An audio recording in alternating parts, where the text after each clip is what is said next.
So, gents, match week 29 preview. Only 4 games due to these FA Cup quarterfinals, but 4 good ones as well when you look down the schedule. Nick, Fulham against Leeds. That's a very big game, obviously, for Fulham. Leeds are kind of just in that situation now where they're not going to go down, but they want to kick on as well and try and push for a top 10 finish, don't they? They do. And the one thing that I fear if I'm Fulham is that this Leeds team doesn't seem to think about the occasion at all. And that's to their benefit as well as a problem for them. It doesn't matter if they're playing Man City early in the year in a downpour, they're ready for that point.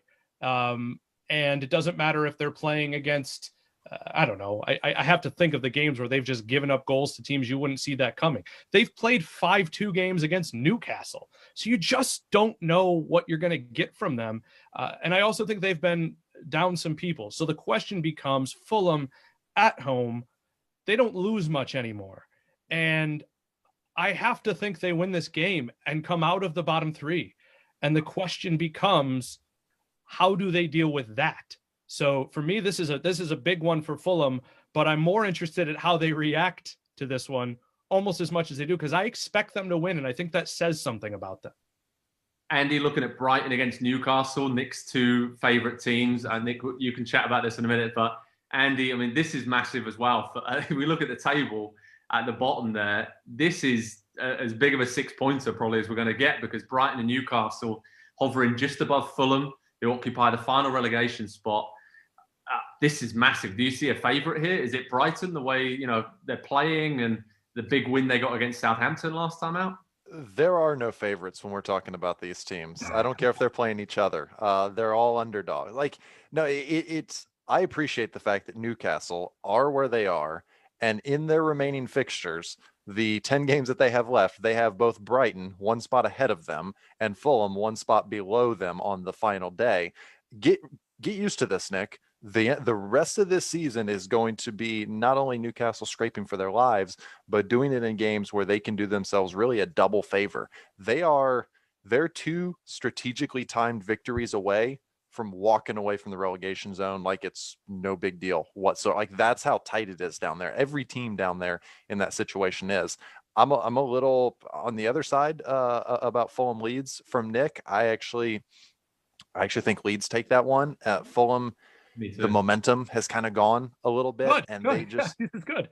But yeah, but like the momentum has just kind of gone out of their sail a little bit over the last few games, and losing to City the way that they did without really showing up, it was disappointing. You expect them to lose, but in that way, I still think they go down. But Brighton, Newcastle, possession versus whatever Newcastle decides to do this weekend. Is it sitting deep? Are they gonna try and press hype? I don't know. They don't know who they are. I think Brighton comes out on top in this one. Nick, you agree?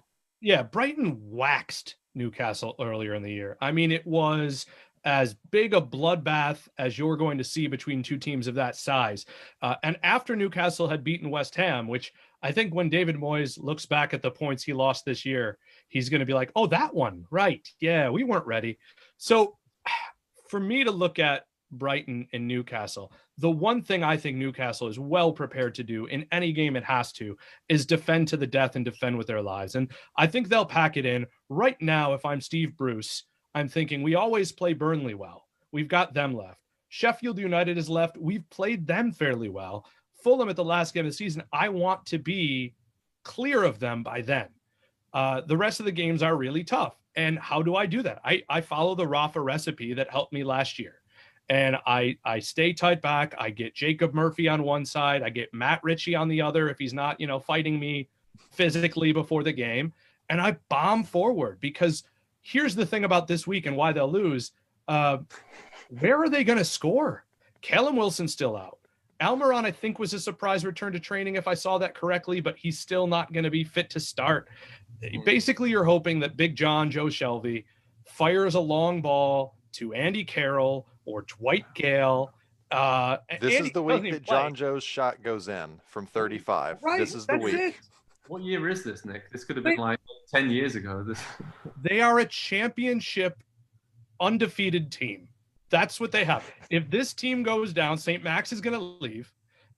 And maybe maybe Lascelles, maybe Dubravka, but Karen Clark, Dwight Gale, Andy Carroll, 20-goal seasons, and they go back up undefeated. But they need a new boss. They need a new boss. There you go. Villa Tottenham is another big game this weekend. Jack Grealish might be back fit for Villa. That'll obviously be a massive boost. We've seen how much they've missed him in recent weeks. Tottenham, North London derby aside, they have been much better in recent weeks. And this seems to me like a game that sets up pretty well for Spurs in terms of, Bale, if he plays. Obviously, Son's injury status is a little bit up in the air after he came off against Arsenal. But this seems to me like a game set up for Harry Kane to grab a hat-trick and just, Andy, keep Spurs' top 4 hopes just about there or thereabouts. And talking about top 4 hopes, West Ham, Arsenal, the Hammers, looks like, as we thought, they might run out of steam a little bit. Still had a great season. They're still in the conversation for qualifying for the Europa League. And Arsenal, I mean, after that win against Tottenham in the North London derby, do they have momentum? I mean, it's difficult to say with them. I think Spurs and Arsenal now are just all in on the Europa League, trying to win that competition. Maybe we'll have a North London derby in the final of that competition, and that'll be something to look forward to.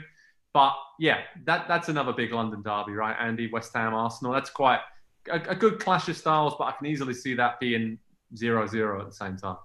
Yeah, I'm with you on the latter there. And wouldn't it be, and this is not a dig, but wouldn't it be so Arsenal to beat Spurs so comprehensively over the weekend and then just lay an egg against West Ham on the weekend and completely give it back? Like, Spurs and Arsenal are one Spurs loss away from finding each other in the table once again. Like, they need each other so badly, because what's the point of one without the other?